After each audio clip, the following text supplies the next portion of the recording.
Hello again, everybody. It's your old buddy, Guardian Enzo, coming to you as always, live from Higashiyama, Kyoto, Japan, and wishing everyone a happy new year, although it'll have been the new year for quite a while by the time you hear this. And I want to welcome, of course, as always, my esteemed co-host. I don't know why he's always so esteemed, but he's always esteemed. It's my esteemed co-host, Samu. How are you doing, Samu? I'm doing well. I mean, I will take esteemed. There are worse Okay. ways to be described, so Yeah. I'm not complaining. All right. Yeah, glad to be back on this journey again. We're going to talk about a show that, or a show. Well, it is a show too, but a series that's near and dear to my heart, which is Rurouni Kenshin.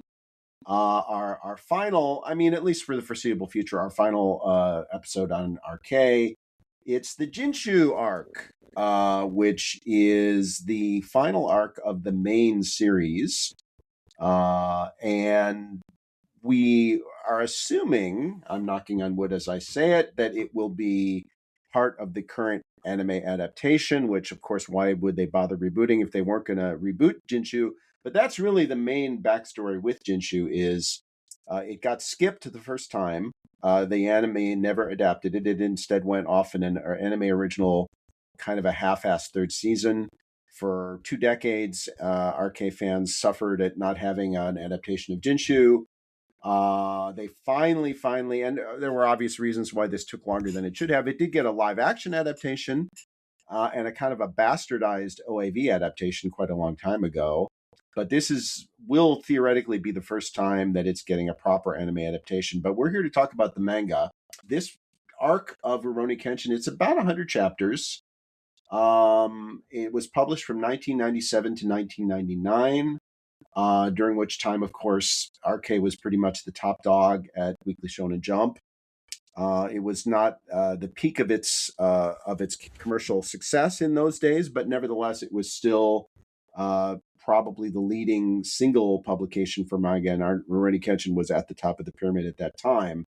I would just argue maybe on that One Piece had just started, so yeah, it Yeah, definitely but it held that seat until that point. I feel. yeah, I mean, I don't know how quickly One Piece trumped it to become number one, but in any event, it was a big dog in those days and remained a big dog and has remained a big dog to this day in spite of all the extracurricular stuff that's happened around the mangaka.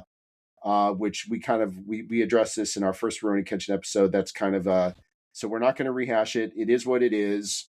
We're here to talk about the material on the page. Jinchu, as I said, about 100 chapters, and it followed up the legendary Kyoto arc, one of the most famous, one of the most beloved arcs in shonen manga, seemingly an impossible one to follow up.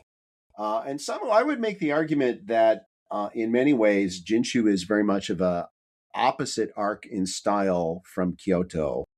Tonally, thematically, stylistically, it's a very, very different sort of a story. And first of all, would you agree or disagree with that? And second of all, you know, my thesis is that he made a brilliant decision in going in a totally different direction rather than trying to one up Kyoto. He went in a completely different and kind of more personal and intimate direction with Jinchu. So, what are your thoughts on that aspect of Jinchu as a follow up to Kyoto? I agree with that. I think there was a conscious decision to go different from Kyoto. I think that is quite common. That does happen with these long running shonen series as well. I think it's a way for an author to explore things that are more exciting to them. I mean, some authors will add on to the epicness and they will scale it up more and more and more until it becomes even more massive.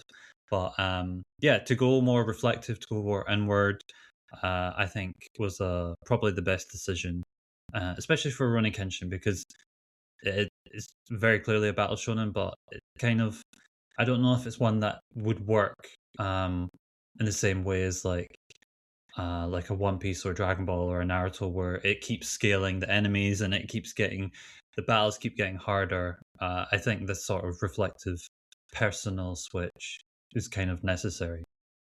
Yeah, for me, definitely necessary, at least to understand what was that you love so much about Kenshin himself as well? Mm. For a Muggle, I think that's a very good observation about Rurouni Kenshin, from coming from a lifer, that it would not have done well going up that one up, one up, one up. That's not the style of series it is. And compared to some series, it isn't even that long running, really. I think it was 20 volumes or something like that. 255 chapters. So compared to some long running battle shonen, it's not that long running. It was long running. One of the things that Nobuhiro Watsuki said is that Jinchu was Rurouni Kenshin as it was originally intended to be, and that the Kyoto arc was Rurouni Kenshin as taking direction from the editors and trying to write something for a shonen audience. Does it play that way to you? It definitely does play that way to me. Spoilers. Sure. I mean, and I think that's worked out and demonstrated itself in the fact that the Kyoto arc is considered the most well liked by fans. When we get news or we get authors revealing that something was pushed more by an editor's hand or a suggestion, there is an instinct to be like, oh, that is a negative. And I agree, it can be, but I think you have to trust that these editors know what they're talking about, and Yes. um, they're not, if they're good at their job, they're going to know that this thing is going to resonate with an audience. So it's not a bad thing that he went the direction he did for Kyoto, but yeah, like I said, it's good that he was able to steer the course and end it in the direction that he envisioned. Yeah, and I agree with you. I think editors, they get a bad rap, but if an editor is good and if they understand the strengths of their talent, I don't think anyone would argue that Kyoto is not massively successful, including Watsuki. But I think that among hardcore fans of the series, and there is informal polling to back this up, Jinchu is very, very, very nearly as popular as Kyoto. I think they're considered to be really 1 and 1A, whichever one you prefer. I think they're considered to be the twin pillars of the series. And really, Kenshin as a series only has 3 major arcs, really. I mean, the Tokyo arc can be subdivided, and even Kyoto can be subdivided a little bit, but in broad terms, it's basically Tokyo, Kyoto, and Jinchu, which are the 3 episodes we've done. So that works out neatly. And on that subject, that comment from Watsuki about Jinchu being, kind of the original idea of, in his mind, of what arcade would be, versus Kyoto being the working with the editors and trying to produce something for an audience, that came in his author comments, of course. And that's something, it's interesting because we come up, we write notes on what we want to discuss and et cetera. And we both independently came up with this thing is, let's talk about Watsuki's author comments. And I will say, just for the record, because of the nature of the way we're recording and other episodes we're doing, I hadn't read Jinchu in probably 15 years. And of course, there's no true anime version of it either. So when I went and reread it, it had been a long time since I had gone back to the material. And I did it quite quickly. And I was struck by how emotionally it impacted me. If anything, I loved it even more on rereading it, but it did happen quickly. But another thing that struck me is Watsuki's author comments are fascinating.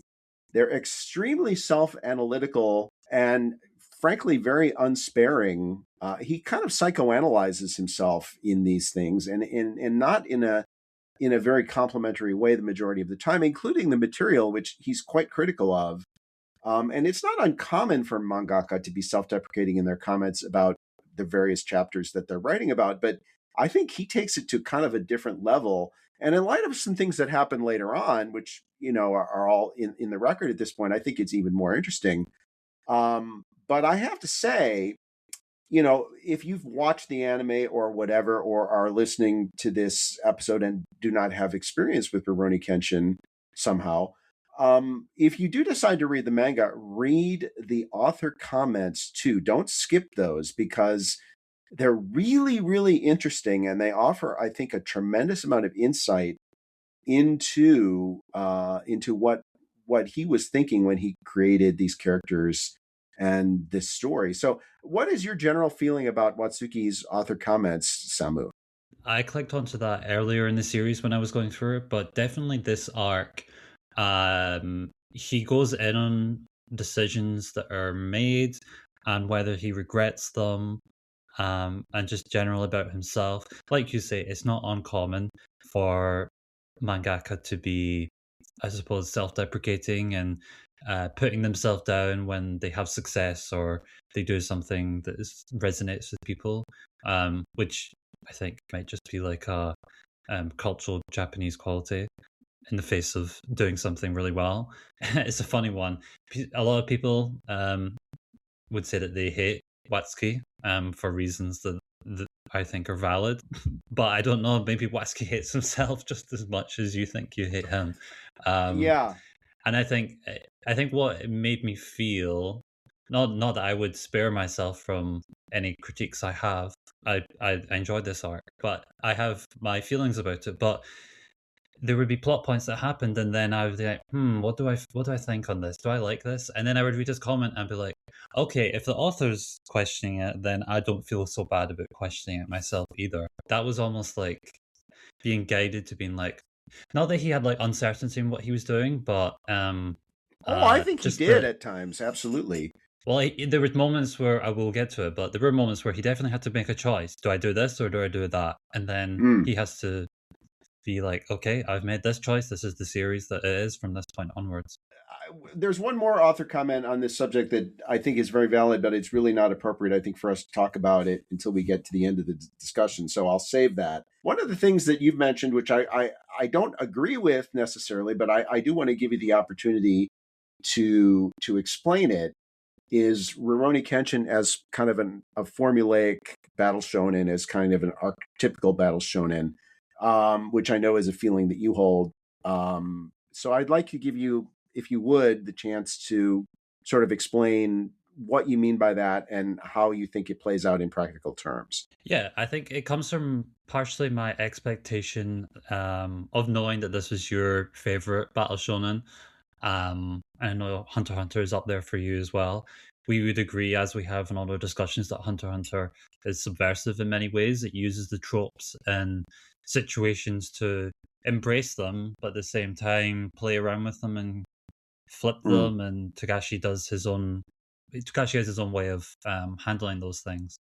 I think what it comes down to for me is, at the moment, I'm reading through Weekly Shonen Jump, beginning to end, what is right. available to read. I'm in the mid 80s right now, which is when it starts that golden age. And it's when it shifts towards that more of the identity of what we think of Jump, I suppose.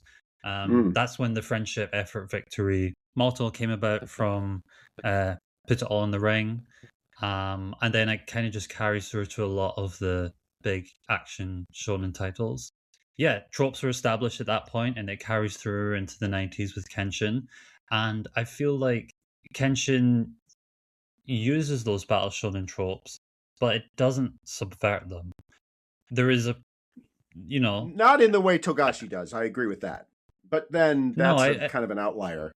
I think my feeling is just like, okay, the series is more straightforward than I thought it might be for it to be one of Enzo's favorites.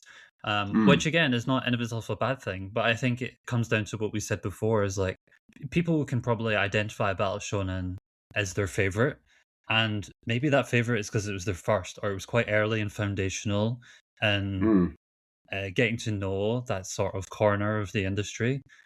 sure. That's how I am with Bleach, and I think that's how you are with Kenshin. I think I see similarities. I'll just put it this way: I see more similarities in the architecture of Kenshin to the broader battle shonen subgenre than I do. I think it wears its heart on its Okay. sleeve. I think it Okay. feels like a Weekly Shonen Jump series, and it has this like drive of positivity and affirmation at the heart of it. Well, So yeah. I yeah, mean, I will say for the record, I do consider Hunter x Hunter to be my favorite battle shonen. If you're going to call it a battle shonen, I rank it above even Kenshin. It's my number one.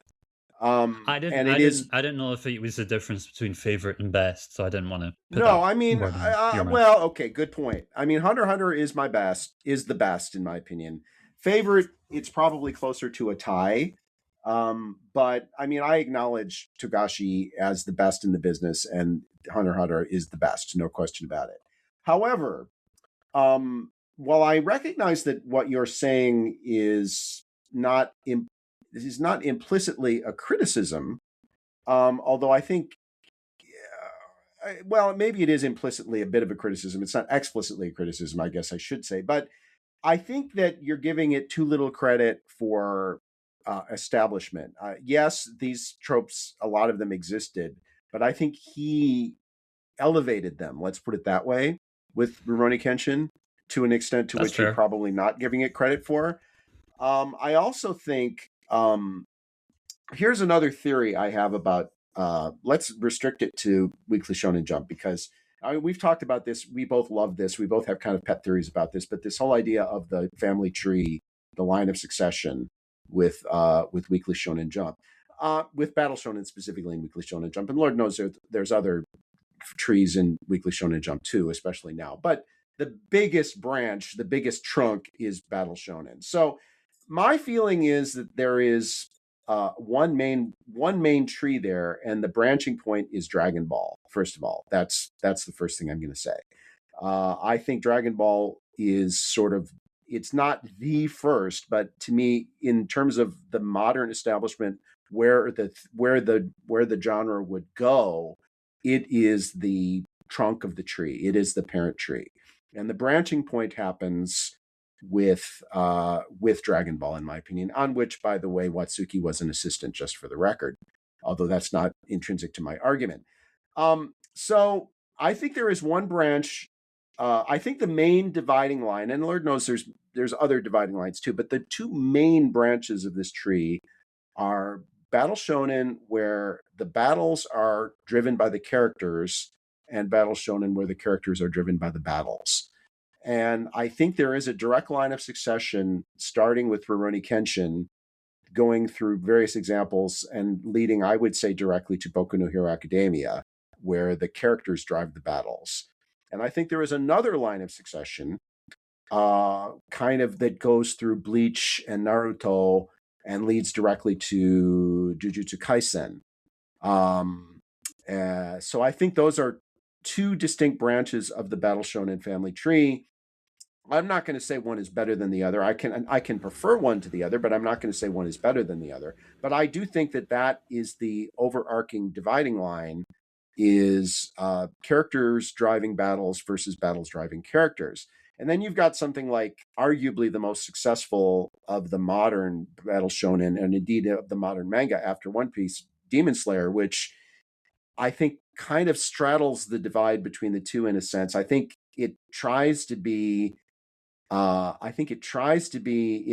the line that goes from Kenshin to Boku no Hero Academia, but it ends up being in the other line a lot of the time because I think that's more of a natural resting state for the mangaka. That's my tin pot theory of the family tree in very, very general terms of the family tree of Weekly Shonen Jump Battle Shonen. So I'm going to give you an opportunity to rebut that, as I'm sure you don't agree with it. No, I don't. But I also agree that there is a tree that continues and extends. I mean, Watsuki was an assistant during the time of, I believe, Captain Tsubasa. And he was also an assistant for Takeshi Obata as well, very early in his career. So someone who's still also publishing. Mind you, he's been working with Weekly Shonen Jump since the late 80s, so he's a machine. But yeah, the line of Watsuki to Oda, but then also the influence from Akira Toriyama. Like, I agree, that is definitely the defining center of the second half of Weekly Shonen Jump's history. I think it's fair to try and divide it into character driven versus action driven. I think it may be a bit arbitrary, and I think it might just lean towards where your favorites are is where the character driven is. Because I would argue Bleach is a character driven battle shonen. Personally, I think, and I would flip My Hero Academia around. I think My Hero Academia is the most similar to Naruto, and I think Horikoshi has said that many times. I mean, he's influenced by all of the big three. He's like a big three child, Right. and he doesn't hide that. So I also think that My Hero Academia is another one that doesn't break the tropes. But again, when I say that, I really don't mean that it's bad. I think there's a way of becoming excellent by embracing something so earnestly, and there's being excellent by subverting it. And you can fail at both and you can succeed at both. I think maybe my feeling is there isn't a clear divide in terms of character and action. I think it maybe more comes down to just the lineage of who inspired who was the assistant for Mm. who. And like, there are very clear differences between the actual structure and narrative of, say, One Piece and Rurouni Kenshin, but there is like there's a connection there, which I feel more than just saying it's a character driven or it's action driven. Okay. Yeah, It's funny too because I kind of see One Piece as being less stylistically influential than you'd think it would be, considering how successful it is. I think Would you that's agree with true. that I think, yeah, statement? Yeah. I would agree. I mean, I think it's influential in terms of the mangaka operating within the Weekly Shonen Jump sphere. I think Right. a part of the actual family tree. But yeah, it's Naruto and it's Bleach who, for the current era, are where the influence is primarily coming from. And then yeah, Agreed. when you go further back, it's more like Saint Seiya or Dragon Ball or like Fist of the North Star. Those are the series. So it's a weird one. One Piece is like undeniably top dog in the middle, but it is quite its own thing as well. Yeah, it's that we could give a whole episode probably on why that might be, but to get it back to the better series, Rurouni Kenshin. Ahem. Well, Let's talk about. Okay, so we'll talk a little bit about Jinchu specifically then, and some of the things which I mean. One of the things that I find kind of interesting is like there's a lot of in this arc, like you see stuff like Yahiko getting drunk, and which I kind of funny because that seems to be such a third rail for manga and anime these days. They don't even like to show teenagers drinking when we all know they do. And here you've got a 10-year-old getting drunk. I feel like I've said this before, but I feel like it was very important to Watsuki that he write something that felt like it was a product of the time it was set. That more so than many historical action manga, Kenshin feels very much as if it's a chronicle of the time, as much as it is a chronicle of the people who are characters in the story. Would you agree with that? yeah, I think that's fair. There's never really a moment. I was going to say there's never a moment where it breaks my immersion, but there are moments where, even though it's not a fantasy series, where like outright, but in terms of what is presented on the page, there is an outlandishness, you could say. But it never becomes unrealistic. Funny enough, I think the only time where it did, and I did do my homework, I did also read the Restoration, those additional volumes that came out afterwards. Though I know that they're not canon. There's like a canon section within it, which takes place in Yokohama, I believe. That was the only part, that little prequel, where it felt too modern, which maybe is also because it dealt more with the like increasingly globalized Japan. Right. And Watsuki acknowledged that he'd actually kind of ignored that. He didn't realize that he'd missed that whole section of history happening, kind of. Right. Right. So I think maybe it's the fact that it feels very inherently Japanese and very of that time that you're seeing. So yeah, once he did explore those other sides of Japanese history, there was a part of me that was like, oh, this feels like a different series. And yeah, and interestingly, those chapters found their way into the reboot of the anime, in the kind of the appropriate section of the Kyoto arc. So that was very, very interesting to see that happen. And I thought, they're not the absolute strongest material, but then there's another one of those later chapters that he wrote, which was about the origin of the reverse blade sword, which I don't know if you read that one, but that also found its way into the anime, and that one I thought was quite excellent. Yeah, I Yeah, also read the okay. Master of the Flame, the one about the Mm, like Shishio's backstory, which I thought was quite good. yeah, yeah, it is, and Shishio is kind of an endlessly fascinating character, but Shishio is a sort of a character in Jinchu in that he's part of Kenshin's context, and he appears in one form or another. But the main villain here is someone from Kenshin's past, and I think so. Yeah, so Jinchu really, it's the main villain here is a guy called Enishi, and this is where the serious spoiler stuff happens. And Enishi is the brother, the younger brother of Kenshin's late wife, his first wife, Tomoe. So big spoiler honking right there. But yes, so we learn that Kenshin was married, and he was married to a woman named Tomoe. But it turned out that she was actually working for people. She was spying on him, but she ended up falling in love with him just as he fell in love with her. And through a series, because Kenshin was ambushed in the forest and he was blinded by an explosion, he ended up accidentally killing Tomoe.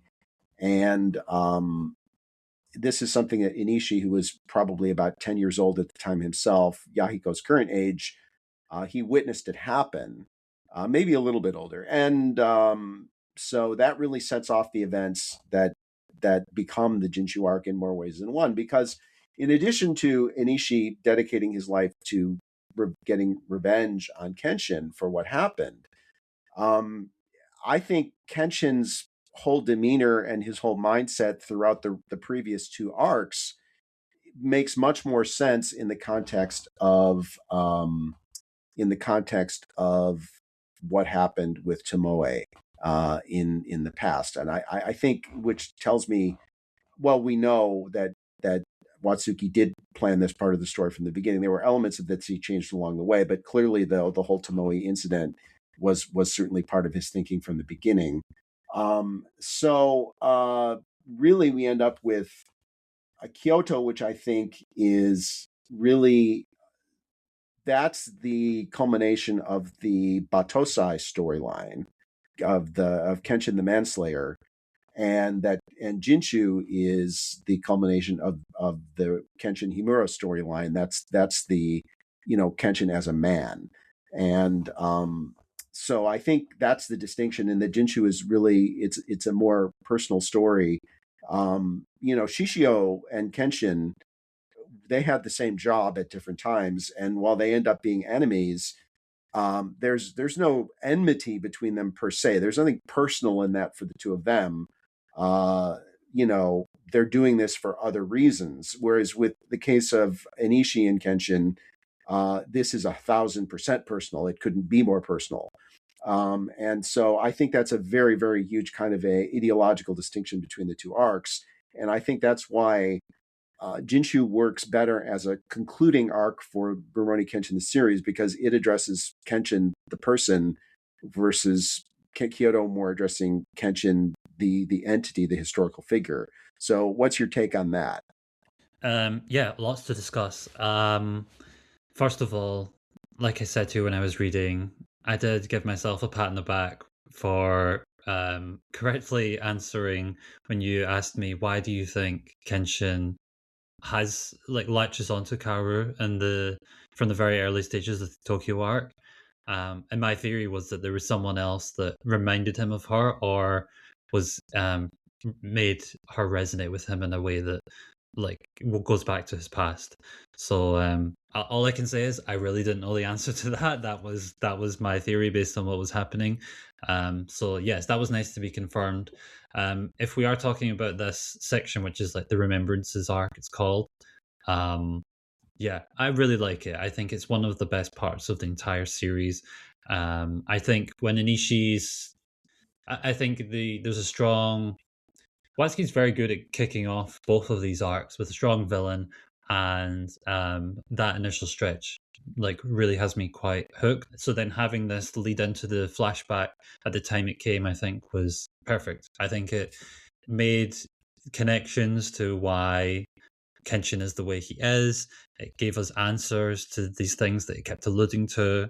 Yeah, I think their relationship was this like energy to it where you could tell something was off, but there was clearly, love triumphs. And maybe the only thing is how it does conclude. That's one of those cases where I think it's a little bit typical, I suppose, in the way that that final slash, that final moment occurs, which doesn't take away from me enjoying that little flashback arc.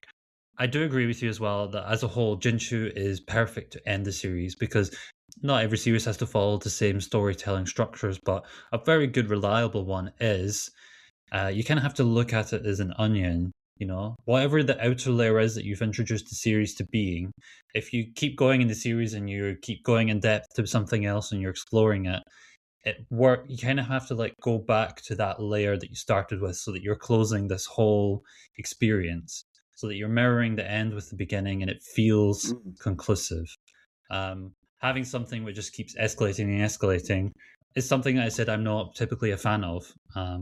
That's why I'm not a big fan of end of the world scenarios most of the time. So yeah, I do prefer that he went for this approach as well. As I said, I think the historical side of this is really important too, because in Kenshin we have someone who's really his whole life is about atoning at this point. And the big decision really, and this is part of his Hiko when he goes to as he says Yahiko to learn the secret of Rurouni Kenshin of Iten Mitsurugi in the Kyoto arc too. This whole question of rather than taking the cheap and easy way out of atoning by dying, that the only way to atone is by living, and trying to undo some of the harm you've caused. And you mentioned, of course, Kenshin having Kaoru remind him of someone. Well, that becomes a very important plot point too, because Enishi has that same experience with Kaoru too. And the other thing I wanted to talk about is the way that this is a requiem for Kenshin. Well, a requiem is the wrong word, but this is kind of the benediction arc for him, where every demon from his past is dragged up, and he has to deal with it. But it's also about the end of the era of kenjutsu and swordsmanship, and you mentioned the Yokohama thing where things are getting much more modern, but this is really an ending not just for Rurouni Kenshin, but at the same time it's ending an era for Japan, not just because it's opening itself up to internationalism, but because the era of the swordsman is dying. And Kenshin knows this. And yet at the same time, while this seems to be a chronicle of the end of the era of the swordsman, part of a major story element in Jinchu is Yahiko and really his growth and his development in the way of the sword.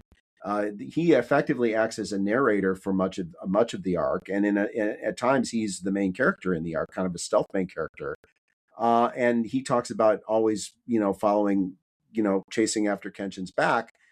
And now you have Yahiko, who is very, very young when this starts and a little bit older when it ends, but still young, really coming of age as a swordsman at the time when the age of the swordsman is coming to an end. And I wonder, what are your thoughts about Yahiko's arc and where this leaves him, and his place? What is his future going forward?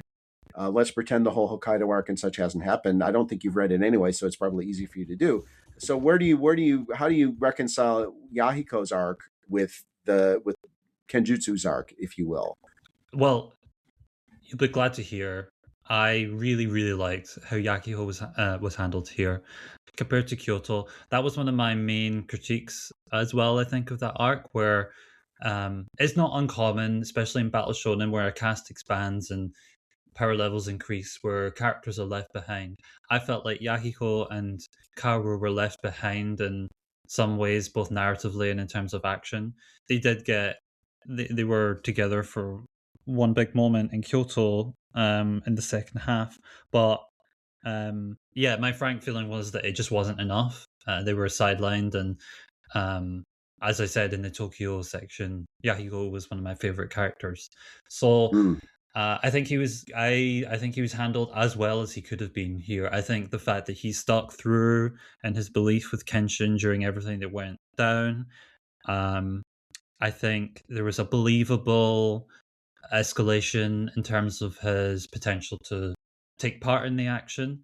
I think it also helps that because Jinchu is a little bit backwards in terms of the power scaling of the enemies.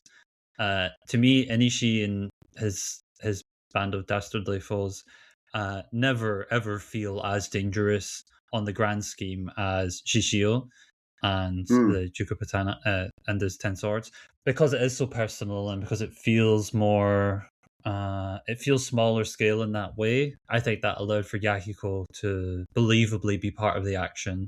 And yeah, the fact that it ended the way it did with his character, I'm very happy. I think it just all clicks and all makes sense. And for as much as I really, really like Yahiko, I continue to really, really not get or like Sannosuke and his character Okay. at all. Okay, but yeah, I mean, generally broadly, I agree with you. I like Sanosuke, but I don't think he's the strongest character in the lot. I do think Yahiko an excellent character, and I think he's handled really, really well in this arc, as for many of the reasons that you say. I do think it's interesting, though, to think about his future as a swordsman when there is really no future for swordsmanship to speak of, not in the sense that it existed when Kenshin came of age, but at the same time, I think Kenshin would say that's a good thing because Mm. he wouldn't want Yahiko to have to live the life that he led. I didn't want to get too far ahead, but I think it's an archetypical ending, but I think it's such a satisfying ending to have him almost become the new gen potential main Mm, character of a series. Like I could envision that mm. in those final moments. I was like, I want to read this series. Like I would Yeah, me happily read too. that series. Believe me, me too. When I first read it, that was exactly what I felt too. I wanted that to happen. And again, Watsuki does make reference to some ideas he had for a follow-up series, but which really runs along those lines, and then he says, "But it's not something I'm ever going to write." Of course, he also says that about the Hokkaido arc too, but then he does end up writing that. But yeah, and so I agree with that. I think it's worth pointing out that just to briefly kind of dip ahead to the end, but in the end, when the final battle is taking place, and we'll get to the final battle, it is only Yahiko who is resolute in his belief in Kenshin, literally right up to the very last possible moment, where even Sanosuke and Saito and Aoshi, who are all involved in this, by the way, you're like, well, he needs our help. We need to step in this. And Yahiko is the only one who says no. He hasn't lost anything. You have to, I'm still going to believe in him. And even if that is a stereotypical moment, I don't really give a fig because it totally works for me. It's No, so it's in great. character for Yahiko. Yahiko is he is as honest and straightforward as it is possible for a person to be. I mean, he has many flaws, but his belief in Kenshin is unwavering, and his belief in the ideals that Kenshin exemplifies for him is unwavering. And I think it was totally appropriate that he was the one who stuck by Kenshin right to the very end, and also that Kenshin saw him as the person to take up the mantle for what he did. Yeah. So again, Yahiko obviously. So we do get some side arcs here. Saito returns to the story, plays a significant role. Um, of course, Aoshi and Misao return from Kyoto, and they have a significant role to play. Sanosuke and Yahiko have their own kind of side arcs. And we do have, as you mentioned, the Remembrance arc, which, as just as an example, in Bleach, in the Arrancar arc, at some point we may discuss that, who knows? We get a remembrance arc in the middle, right in the middle of the arc. We get a remembrance arc, and the same thing kind of happens here. So what is your? And I think the way that the Kyoto folks, like the Oniwa Banshu people and Saito, the way they're looped back into the story makes perfect sense from a standpoint. It doesn't feel contrived. They have a legitimate role to play. What is your feeling about all these side stories that we get involving these other characters, including the old man from the Lost Village, who is a very important character in his own way too? How do you feel about all their side roles in the story as compared to the main Kenshin and maybe 1B Yahiko role? No, I think I agree as well. The villains from the last arc being incorporated into this was actually done pretty smoothly. There wasn't any times where it felt forced. Uh, a good battle shonen, you don't abandon the characters that you've made your audience love along the way. You have to be able to fold them in such a way that it all, it entices them and keeps them on board. So I think that was successful. Yeah, I mean, Remembrances arc, that was one of my tops of this run. I do have a section which is my number one part of the series, which we've not got to yet. But again, I have some sticky thoughts about it, but I think we'll touch on that shortly. I imagine it's very key to the whole story. Yes, I liked when Yahiko had the true battle section once he had gone on his own journey, and I think that fight was very very good. Comparing that to Sanosuke's A Man's Back side plot, I didn't like it. And I don't. It sounds petty. Like, why do I not like Sannosuke? I just feel like his personality is forced to me. He's such a oh, aren't I this guy? I'm just like too cool for school. I get why he is so popular because I was looking back and apparently in the polls he is one of the very top characters and it does resonate with fans. So I'm not surprised that he got pretty much like a volume dedicated to himself and his family and his backstory. Yeah, that did not work for me, I'm afraid. But it didn't. It was more a case of like, okay, let's get back to the good stuff. Yeah. So it was maybe mixed in terms of those other storylines, but as for the stuff with Kenshin that he goes through, and then Kaoru as well, yes, very good. And I will say the high point for Sanosuke is the Anji section in Kyoto. That to me is excellent. The whole thing Definitely, where he's learning, that's great. The character. But Anji himself had a lot to do with that, admittedly. However, Anji and Sanosuke had good chemistry as like a duo, I thought. And that was really the high point for Sanosuke as a character, and he never quite reaches those same levels. Let's talk about Enishi, who is he is the big bad of this arc. As you say, he never reaches the same level of threat as Shishio, but I would say kind of that's on purpose. He's not meant to. He is a baddie. He's an arms dealer. He's a threat to the country, but that's all incidental for him. The only thing he doesn't care about Japan or one way or the other. He just wants to put himself in a position to take his revenge against Kenshin. He's like a dagger to Kenshin's heart. He's not a giant sword killing off all these people. Ooh, well put. Thank you. So, and also, Shishio is a magnificent bastard. I mean, he is a great big bad. He's one of the all-time great, charismatic, threatening, larger than life. Every time Shishio was on the page, you couldn't look anywhere else. You know, he was the dude. Whereas Enishi is, I think, by design, a little petty, a little small, but because his anger cuts so precisely to exactly what Kenshin dislikes and regrets about himself, he's more dangerous to Kenshin even than Shishio, because he speaks to everything that Kenshin has been running away from for his entire adult life, which is why I think Jinchu feels really much more personal.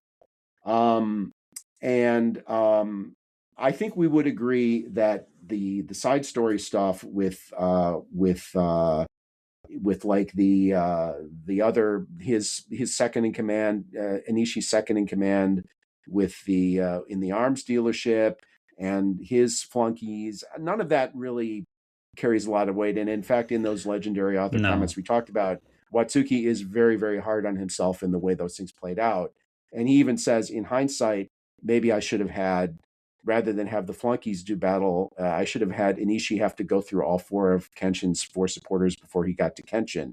But Enishi himself, I think that totally works, because it's like you sense at some level, no, he's not Kenshin's equal. He's not, but it's the power of pure hatred, the power of pure of how deeply he's wounded as a person is what drives him to these kind of superhuman levels of strength, which I think is kind of very poignant in its own way.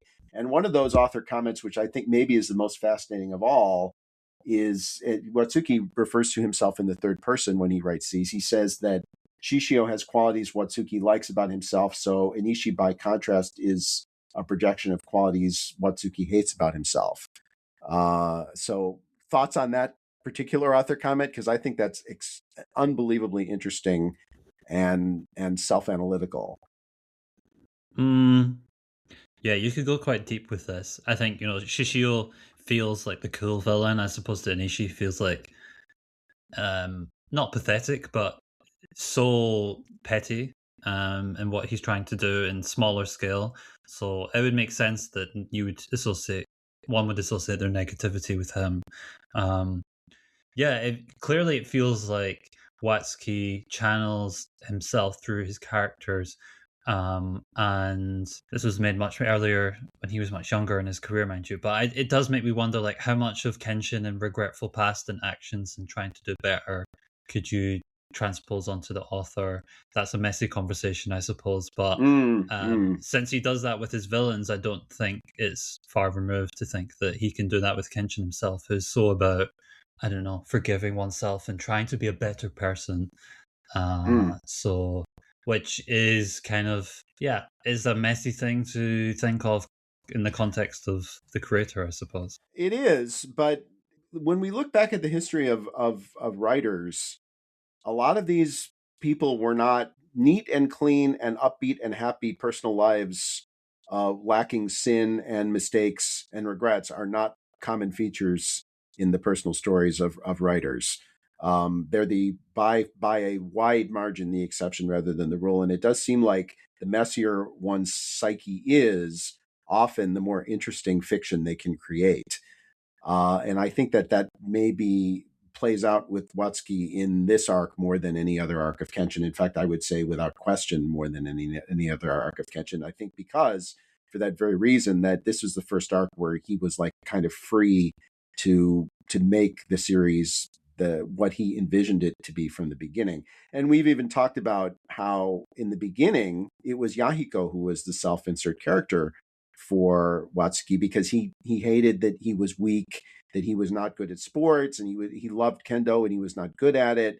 And so he sort of made this character who starts out weak, but Yahiko emerges and grows strong, which I think is an aspirational thing for Watsuki. So I think it starts with Yahiko and it kind of goes through from there to the point where, as you said, it gets messy to think about the impact, but there's no question. He says it himself that Enishi represents, many of the characteristics in himself that he hates. And it's fascinating to watch that play out. And I would even go so far as to say pathetic is not an unfair description of Enishi. Because we can all sit back at a distance and say, he's doing this because he tells himself he's doing it because he has to do it to make, to allow her to rest in peace, to put her smile on her face. Whereas her killer, albeit accidentally, Kenshin understands that that's the last thing in the world that she would have wanted. That there were two people in the world that she loved, and it was Enishi and it was Kenshin. And that the last thing in the world she would want is for exactly what Enishi was striving for. So the gist of it is, the conclusion of the story is that Enishi he's built himself into a master swordsman and martial artist, but he's also built this massive arms network and they have basically a private island in Tokyo Bay, and that's where the conclusion of the story happens.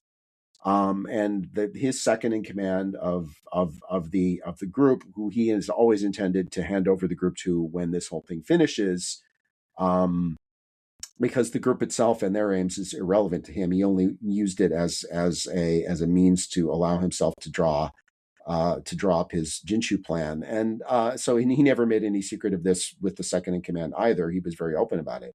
Um, and so then there's like these four Chinese styled, goons and they end up pairing off one each against Kenshin's four lieutenants, who are Aoshi, That was a bit of a snooze. Sannosuke, Yahiko. Yeah, it is a bit of a snooze. But yeah, Although some of those fights were interesting. I thought Yahiko's fight was the most interesting of those four, not coincidentally.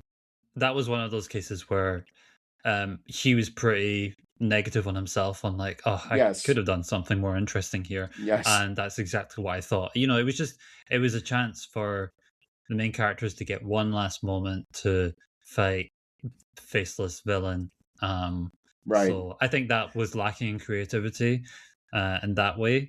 And no, the climax of this arc is not as satisfying on like a grand level as Kyoto, but at least it does have it nails it with the Kenshin Enishi stuff. Well, yes, and I assume when you say there's a favorite part of it that you're talking about, I'm assuming that's probably it. Is the Kenshin Enishi part? Yeah, I'm happy to circle back then to what is my favorite part of Yeah, the whole yeah. series, and which is the death of Kaoru.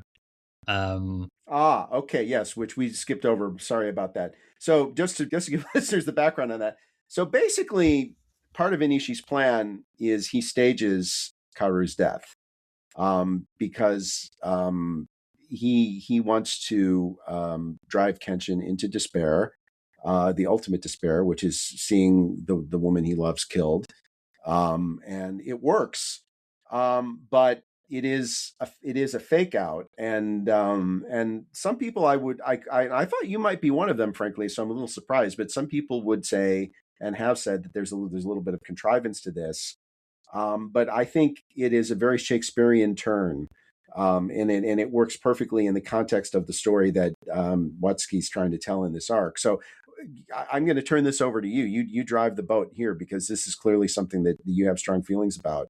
Let's talk about the Karu's death and rebirth, so to speak. I do really like this section. I feel like I could have loved it.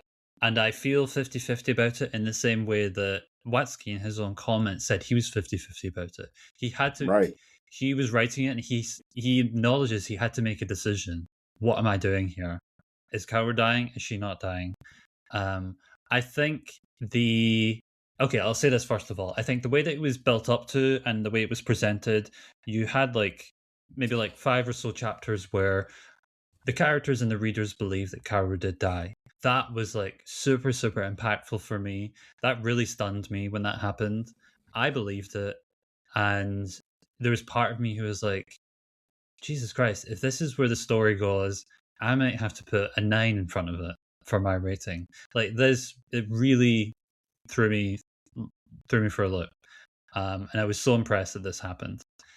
I think it was a case where Watsuki made the decision because it felt right to him that Kaoru did in fact live. That felt more in keeping with the message of the series, and he didn't want to write a series in which Kenshin would be eternally stained by that twice in his life, which I get. I understand that. But on the other hand, I do feel like there is a series that exists that does follow that diverging path, and I think that would have been fascinating. I think it would have been It would. a much more difficult one to pull off, to make it resonate with Kenshin's character and have it all come full circle without having him like become what he once was, or go on this journey that would be different than what we got.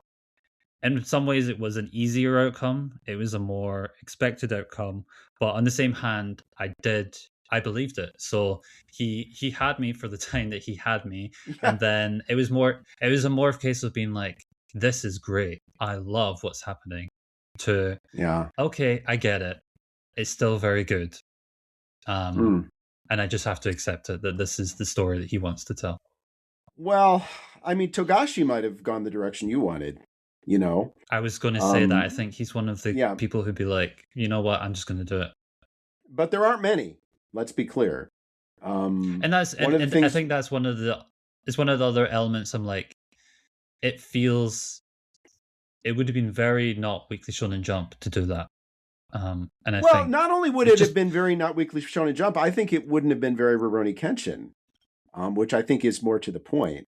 Which is what which I think comes back my to how I feel it. It's a very Jump series. It's very right. So Okay, not well, shocking, but there was a moment where I was shocked. yeah, I mean, but then it, in the sense, it worked because he got you, you know. And if he didn't get you, he wouldn't have gotten that. He wouldn't have gotten the characters. He wouldn't have gotten the heroes either. Really, I mean, he had to make this believable, and he did. But it works in the context thematically. I don't think if Kaoru had really died there, I don't think that works thematically for Kenshin's character arc. I just don't think it does. Sure. You say it would have been harder. Yes, you're damn right. It would have been harder for him to write the ending because I'm not sure where it would have gone. And it would have been fascinating to see where he would have gone. I would love to read that series too. And as you said, in his incredibly blaringly honest author comments, he says, I was 50-50 on it. You think he made the wrong choice. I kind of think he made the right choice because I don't think you could ever get Kenshin to a place that felt believable for him if that had been the face value situation. I don't think it's possible. I think somebody like Togashi would have felt, okay, fuck it, I'm going to try. And I don't think, one of the things, as I always say about Togashi, is not only is he the only mangaka who could pull off a lot of the shit he pulls off, he's the only mangaka who would even try to pull off a lot of the shit he pulls off. And I don't, so I think let's let Togashi be Togashi and let's let Watsuki be Watsuki. And I think given that ultimately, the arc of Kenshin's life is the arc of this series, I don't think it works the way you're talking. And so I think in the end, I would say he made the right choice, but I understand where you're coming from. And it would have been a really, really fascinating way to go. There's no disagreement there. Yeah. But she does live. And so she ends up on this island with him where he's keeping her prisoner. So this is where Enishi's plan for the first time really goes off the rails, which is Kenshin finds out that Kaoru is alive and kind of takes the fight to him in a way that he wasn't necessarily expecting it to happen. And there's some stuff with the goons and stuff, which I think is pretty forgettable. So we're not going to waste a lot of time on it. And it does build up to this final Kenshin Enishi showdown. And one of the things that you asked in our shared notes is, does this live up to the final showdown with Shishio? And I would say yes, because it's more emotionally impactful for me and more personal. But for sheer spectacle, nothing matches the Shishio Kenshin final battle. But I don't think it was intended to match that for sheer spectacle. I think it was supposed to be almost an anticlimax by intention. And now you're very fond of saying how Togashi loves the anticlimaxes in Hunter x Hunter. I think this is kind of an intentional anticlimax to Rurouni Kenshin arc, albeit in a much more earnest and straightforward way than what Togashi typically does with Hunter x Hunter. And in fact, after, as I mentioned earlier, kind of a spoiler, Yahiko is the only one who believes in Kenshin right up to the end when things are going badly.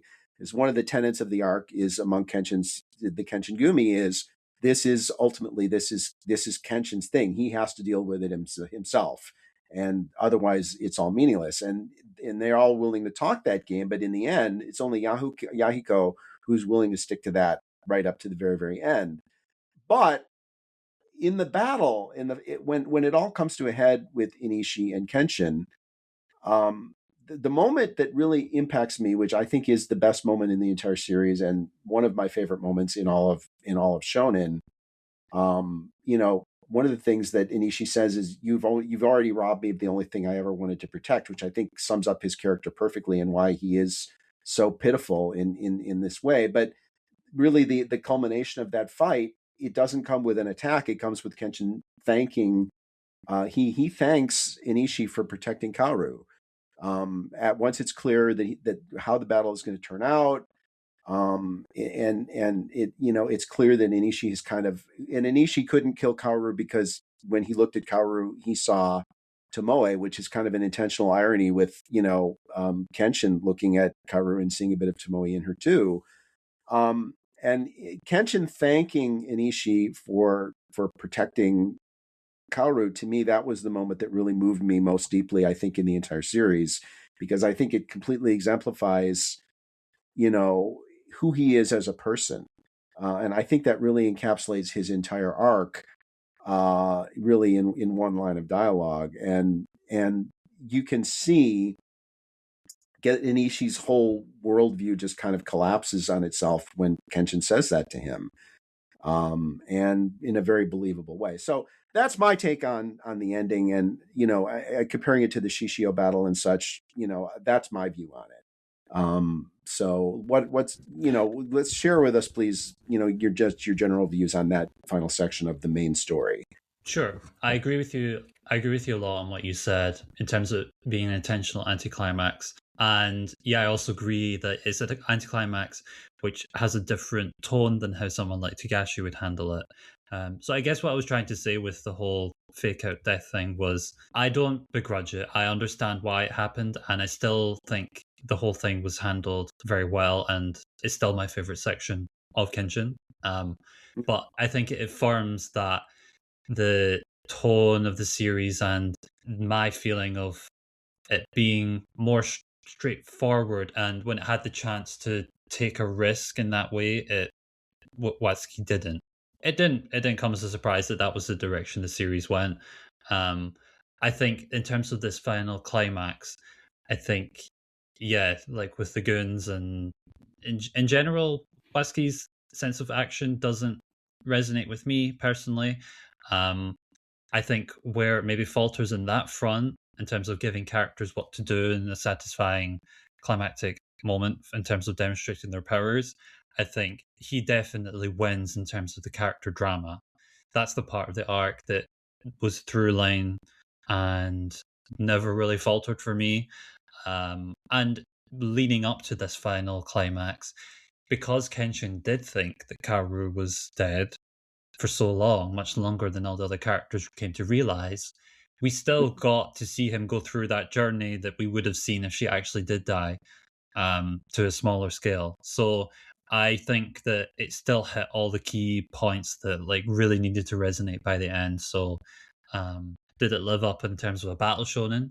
Maybe not. Did it live up in terms of like a character drama? I would say yes.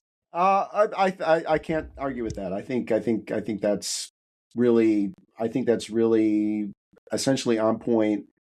As I said, that one line of dialogue to me, it moved it once again after all these years. When I read it, I was in a restaurant, I was in a cafe, when I was, I really marathon Jinchu this time, and I was actually at Gusto with the cat waiters, which if you watch Witch Watch, you saw that. But I was having, I was at drink bar, so I'm there for a while. I'm reading chapters, and I got to that point in the story, and I teared up, and I was embarrassed tearing up in public. But when Kenshin says that to, because I consider Kenshin to be, I think his arc is the greatest arc in shonen. I think in terms of a beginning, middle, end, and pathos and everything that involved in it, I think Kenshin's character arc is, in my opinion, the best character arc in shonen. And so to have it all come to that moment when he says that to Enishi, and you really just get a sense of what a remarkably wounded and yet essentially beautiful soul he is. Even now talking about it, it's very hard. It does get to me emotionally. And I think that that's essentially why I love this series as much as I do, is him. In the end, it's him. It's what he's lived through. It's how he lives his life now, not by choice, but by necessity. And I think that's something that's really powerful, that Watsuki has managed to create that. Um, and so let's talk about then, because if I talk about this anymore, I'm gonna probably go again. So let's talk about the epilogue, really. And my feeling that you have to have you have you have to give a coda, and certainly Watsuki does give this a coda.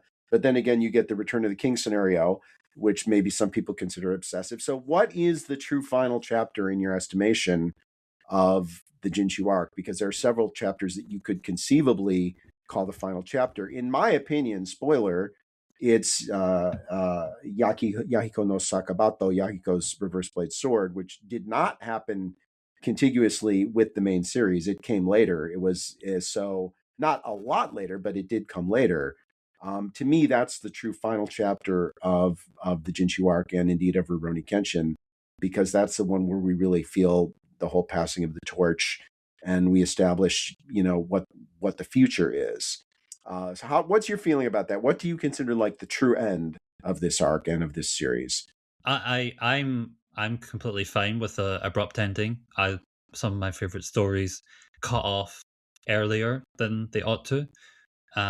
Sometimes I read or I watch things and I'm like, the scene's going on too long. Should have ended 3 scenes ago. Should have ended 4 scenes ago. I think it's very easy for a writer to keep going and going and going. So I do appreciate when there's restraint shown. But I do love an epilogue that is done very well, and I think this one is given a good amount of time to it. You get a good sense of where everyone is left off. The fact that Sannosuke's in Mongolia, I'm like, sure, fine, whatever. But yeah, I think the ending for Kaoru and Kenshin together, I think that was a good final send off. Well, I have to say though, Kenji, the son that we talk about, he appears in Yahiko no Sakabato, because that is the chapter I'm talking about. So Yeah. that chapter where we meet him, that is the special extra chapter that happened maybe a year after the main series ended. I want to say approximately. Oh, So is to me, it? Oh well. yeah, it is. Yeah. Well, maybe I've mixed up in my head. I thought that was so. In that case, there we go. When the sun is introduced, that feels like the ending. Okay. Good. So we totally agree on that. And okay. So that's really, I think that covers in a pretty broad sense the Jinchu arc and the main points of the Jinchu arc. And I'm ready to move on to the areas where we usually close our discussion. Do you have anything you want to add before we do that? No, I'm good. Okay. Let's talk about recommendations. I'm going to go first here. Um, and I'm going to say Peacemaker Kurogane by Chrono Nanae is my recommendation.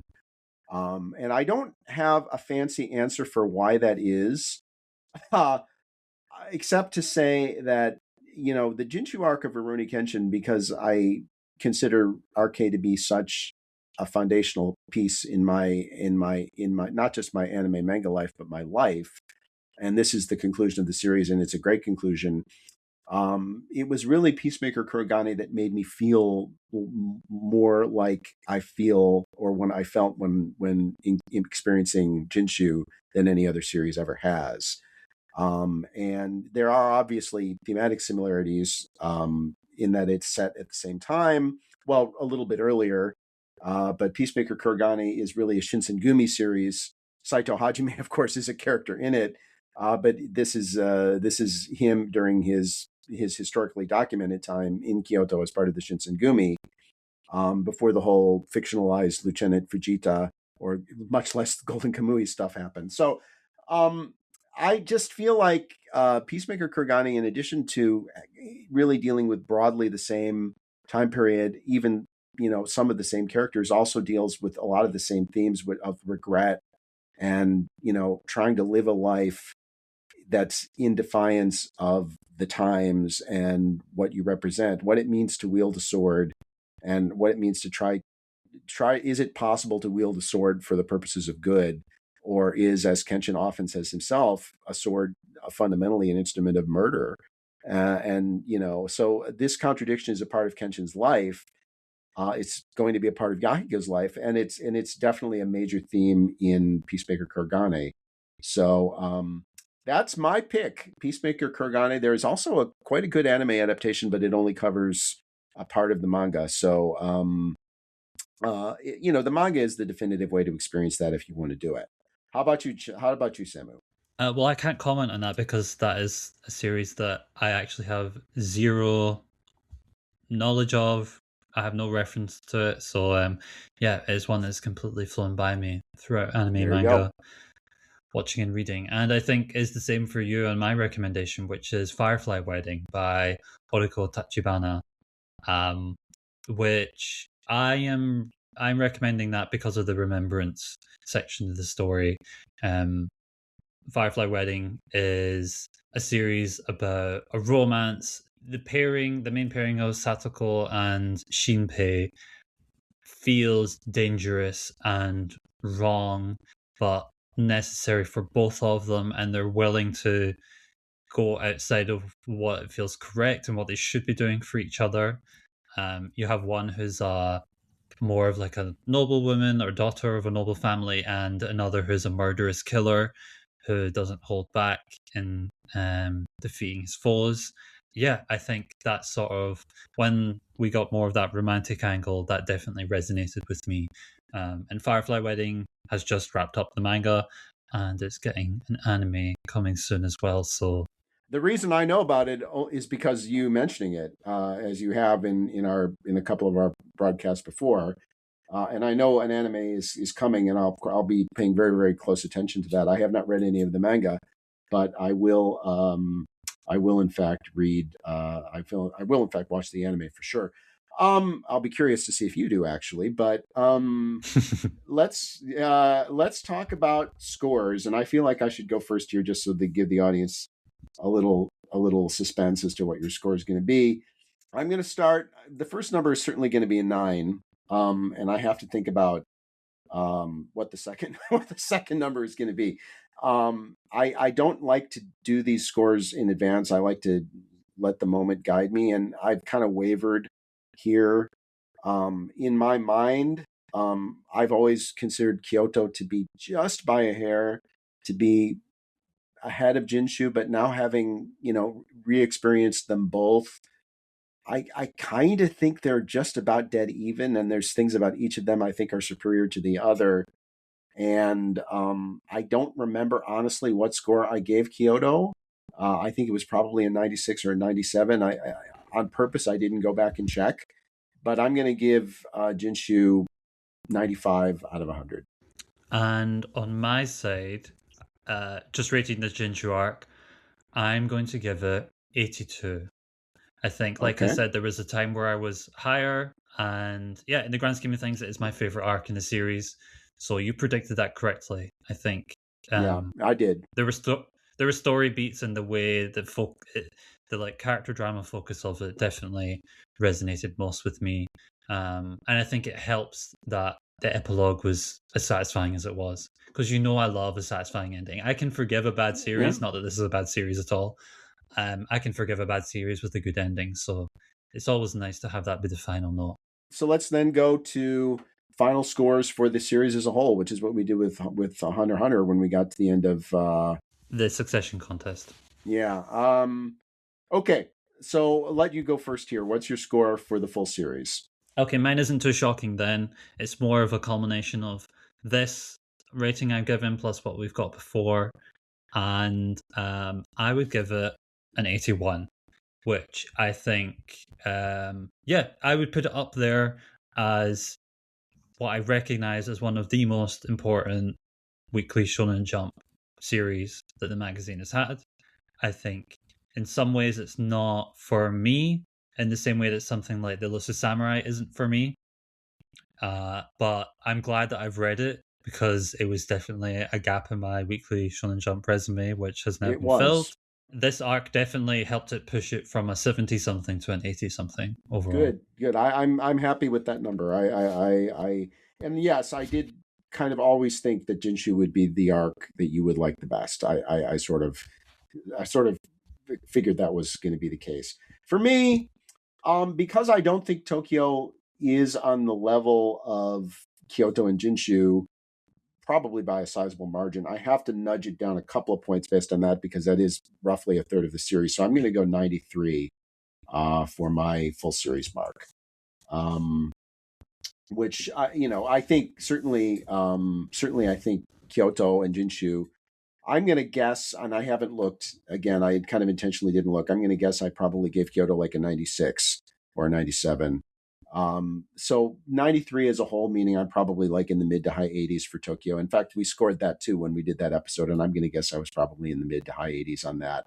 So I think my overall score 93 kind of reflects my view of those three. Okay, so that's not the end of our episode, however, because as I warned Samu and our audience when we did that particular episode, that I was going to bring back the Kaijuu wall, much as they do in Top Gear. I was going to bring back the Kaijuu wall from time to time and throw out a few more extra options for the Kaijuu wall.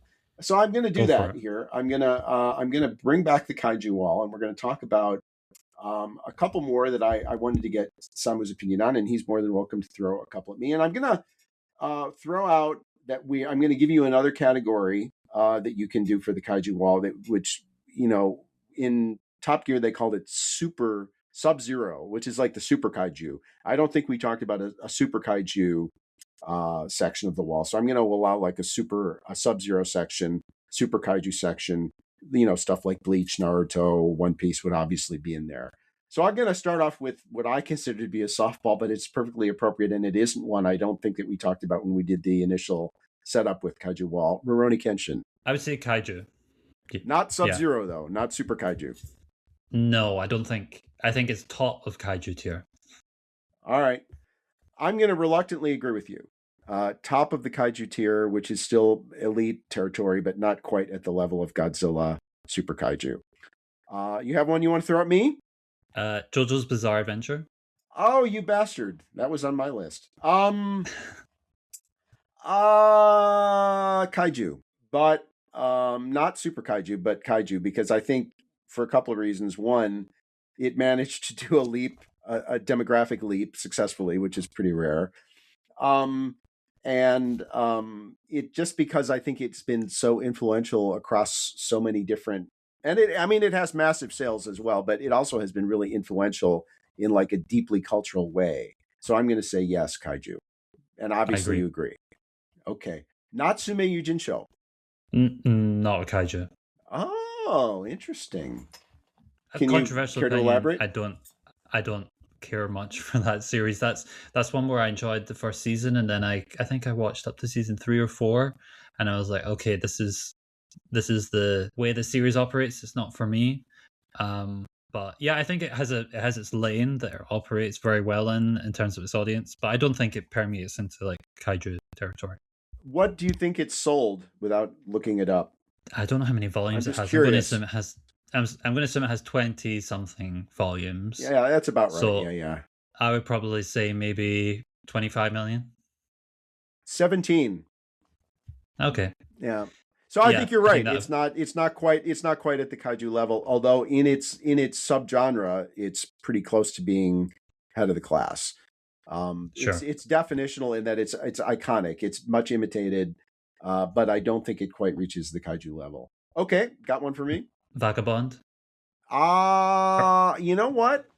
Rare case of one without an anime. Kaiju. Because two reasons I'm going to say Kaiju. One, because the manga sales are truly, truly, truly massive. And two, it's extremely influential among like serious hardcore manga fans. It's held in such high regard among manga lovers. Maybe that's my heart speaking a little bit, but it is massively like one of the top 20, 25 selling series of all time in terms of volume sold. So I'm going to say Kaiju, but probably just. Yeah, that's fair to me. Okay. Fruits Basket. Tough one. Like, low Kaiju. Low Kaiju. Okay. Oh, boy. I'm going to say... You have more familiarity. Yeah, I mean, I'm going to... I hate that we agree on so much, but I'm going to say low Kaiju as well, because it's arguably one of the 3 or 4 most influential shoujo of all time, I would say. And it has sold like 35 million copies, which is pretty impressive. So I'm going to say yes. I'm going to say just barely kaiju, but kaiju. So yes, unfortunately, sadly, we agree again. Well, let's see if we agree with this one. I'm going to stick with the same author, Slam Dunk. Oh, I kaiju. That's his biggest kaiju in my opinion, bigger even than Vagabond. I would just said Sub-Zero. Oh, that's the question. Yeah, I got it. Yeah, is it Sub-Zero? Yes, Sub-Zero. You're right. It is. It's Godzilla. It's a super kaiju. It's isn't that top 10 all time in terms of volume sales? I think it probably is. I mean, Yeah, it's got a shit ton of volumes, but yeah. Okay. Yu Yu Hakusho. Low kaiju as well. I was almost going to say not a kaiju. I'm going to say, oh golly, and I was the one who thought of it, so I should have had like a pet answer, but I'm going to say low kaiju. Just well, no, I gotta say low kaiju, but like just barely. But it does have over 50 million in sales, so I'm going to say, yeah, it's not his biggest kaiju. Hunter x Hunter is his biggest kaiju, but it is a kaiju. I got a couple more to throw at you. Okay. Kinnikuman. No, I don't think so. I think that's not a kaiju. Oh, interesting. It sold 85 million. I mean, yeah. I mean, it does have 90 volumes. Yes, exactly.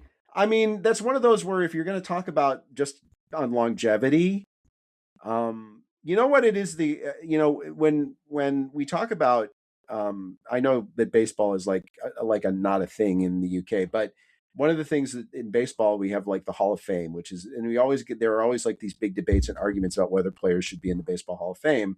And one common argument is like a player who plays for like 25 years and is like always a good player, but is never like great, dominant, top of the game. But do they get into the Hall of Fame just on the fact that they hung around for so long?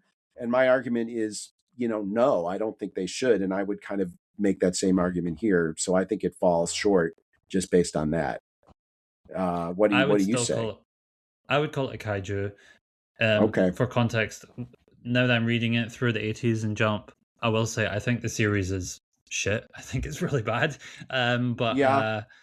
There was a stretch of years where it was, along with something like Dr. Slump, it was the 1 or 2 in the table of contents. So it was a defining manga during that golden age as well.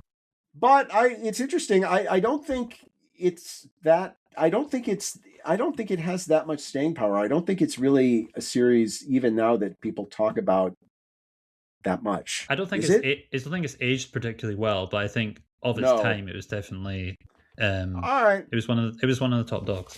All right, that's a mild disagreement on that one. Okay, one more to throw at you here. Assassination Classroom.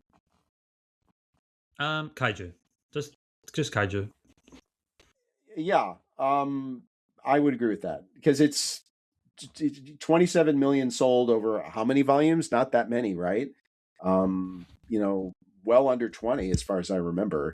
So, I 21 think volumes. People tend to, yeah, okay. Well, still 27 million for 21 volumes is pretty fucking good. Yeah, I think it makes it. I don't think it's an absolute slam dunk, but I think it does just sneak in. All right, and before we quit, then I do want to throw one more at you because it's one I've been thinking about asking you for a long time and I keep forgetting. Ranma 1/2. Again, this is a series I have no direct experience with, I'm afraid to say. But I would say Kaiju. I think. Yeah, it is creator of for sure. In my opinion, creator of many Kaijus, probably. I don't know how many Inuyasha sold, but I do think Inuyasha probably qualifies too. But I'm gonna say probably Ranma is her biggest, just in terms of overall, just sheer commercial firepower. I think that's probably number one. All right, but that was this week's edition of the Kaiju Wall. I will again warn our listeners, I will be trotting this out again at some point in the future, and Samu is more than welcome to do the same if he has any he wants to throw at me. And again, Thank you as always for tuning in. Talking about Jinchu, talking about Rurouni Kenshin, it's something you never have to twist my arm. I love to do it. It's one of the series that made me the person I am today. So it will always have a very, very special place for me. And Jinchu, boy oh boy, it's a very personal experience in every way. So thank you very much, Samu. It was a great conversation. I really enjoyed it. And to all of our listeners out there, I will say thank you as always for listening, and look forward to many, many more episodes to come in 2026. And I'm going to skip the whole Stay Frosty thing. Oh, I can't skip it. I just said it. Well, stay frosty.